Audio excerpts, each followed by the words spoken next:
Jadi dengan sistem yang ada sekarang, dengan apa yang sering sekali disuarakan oleh pemerintah seperti pemberantasan korupsi, apakah Sebagian isapan jempol. isapan jempol baik, Iya. apakah intangible corruption itu bakal bisa kita Nggak bisa, selesaikan nggak bisa, dengan sistem yang ada nggak bisa. sekarang? Apa yang harus dilakukan oleh pemerintah, terutama presiden, supaya intangible character ini hilang? Saya ngomong apa adanya ya. Ya, silakan. Oke. Suatu hari saya ngomong dengan orang dekat presiden. Karena memang saya di 2019 kan saya bersama dengan Pak Prabowo. Ya, ya. Satu hari saya ngomong gitu ya kita ngomong cengkrama ringan, apa kabar, lalu gitu ya. Lalu saya bilang, oke lah ini kita kan sulit nih, kita mau duduk bareng gitu ya. Kirim aja bahan, saya kirim bahan.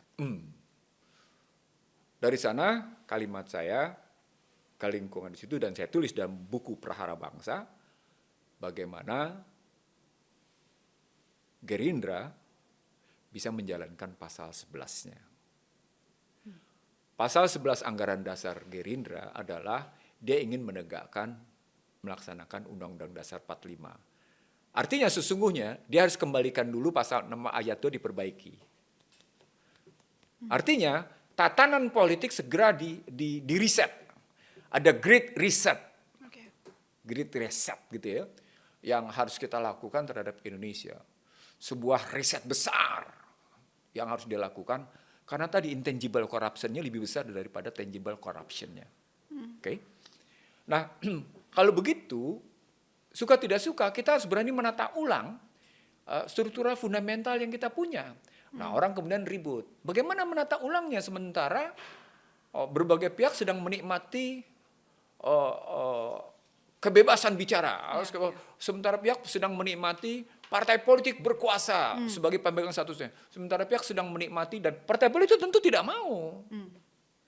Begitu juga mereka sedang menikmati kebebasan bicara, kebebasan bersuara juga nggak mau. Padahal kalaupun kita kembali, kita bisa tata semua. Oke. Kan tujuannya adalah satu, keadilan sosial. Tujuannya adalah persatuan Indonesia.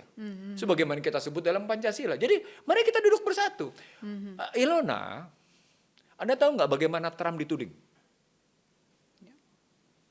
Kalau Anda ikuti perdebatan-perdebatan media sosial Amerika, gitu ya, bagaimana Trump dituding soal pajak, bagaimana Trump dituding soal menerima pesawat, gitu ya, bagaimana Trump dituding menerima hadiah, itu luar biasa bagi kajian intelektual maupun kajian masyarakat menengahnya, itu luar biasa. Sungguh saya bilang, ini terjadi pergeseran besar gitu ya. Sampai mereka bilang, zaman Biden, zaman Obama, tidak ada keberanian Presiden Amerika menerima hadiah seperti itu, katanya. Kali ini vulgar berani menerima. Ini apa katanya? Bagaimana, Jared Kushner bisa berperan sedemikian rupa? Gitu loh misalnya contohnya. Bagaimana mereka bisa bermain kripto? Oh, dikajinya luar biasa itu. Luar biasa. Oke, kita pindah ke Indonesia. Kira-kira Presiden Prabowo Subianto begitu nggak?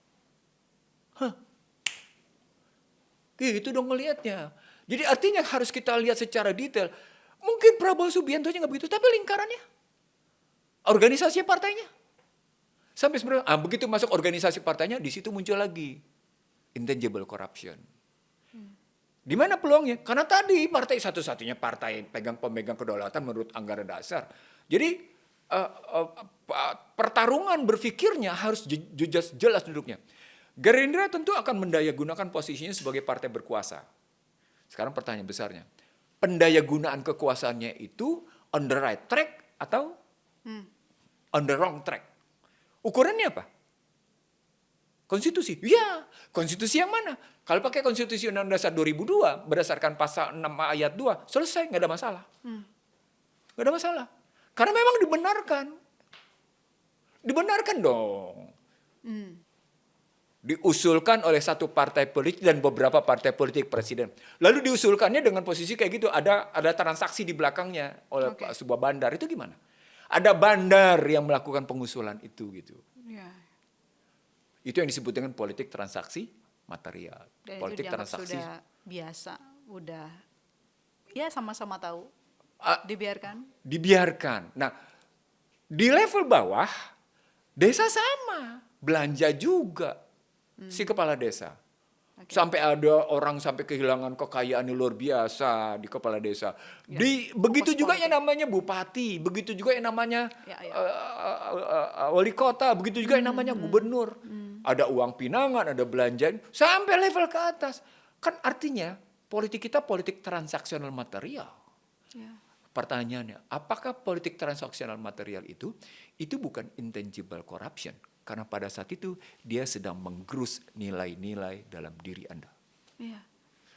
Sedang digerus yang namanya nilai-nilai bahwa amanah adalah kekuasaan. Bukan pembelian berdasarkan kekuatan material. Ulang. Karena kekuasaan sebenarnya bukan dibeli oleh kekuatan uang. Tapi didapatkan karena kepercayaan.